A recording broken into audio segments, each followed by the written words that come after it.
بسم اللہ الرحمن الرحیم۔ السلام علیکم۔ حضرت مولانا جلال الدین رومی رحمۃ اللہ تعالیٰ علیہ مثنوی شریف میں فرماتے ہیں کہ ایک بار تاجدار مدینہ صلی اللہ علیہ وآلہ وسلم نے شہد کی مکھی سے دریافت فرمایا کہ تو شہد کیسے بناتی ہے؟ اس نے عرض کیا، یا حبیب اللہ، ہم چمن میں جا کر ہر قسم کے پھولوں کا رس چوستی ہیں، پھر وہ رس اپنے منہ میں لیے ہوئے اپنے چھتوں میں آ جاتی ہیں اور وہاں اگل دیتی ہیں، وہی شہد ہے۔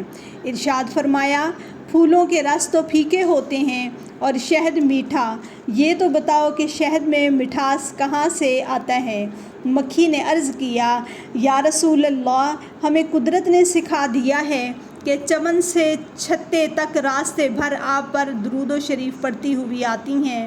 شہد کی یہ لذت اور مٹھاس درود پاک کی برکت سے ہے۔ تو پیارے ویورز، درود شریف کی برکت سے پھولوں کے پھیکے اور تلخ رس مل کر ایک ہو گئے اور سب کا نام شہد ہو گیا۔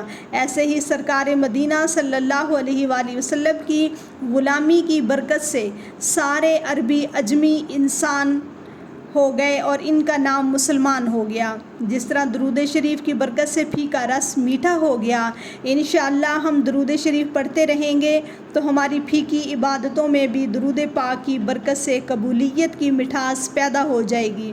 جس طرح درود شریف کی برکت سے شہد شفا بن گیا، اسی طرح ہر دعا درود شریف کی برکت سے مرض گناہ کی دوا ہے۔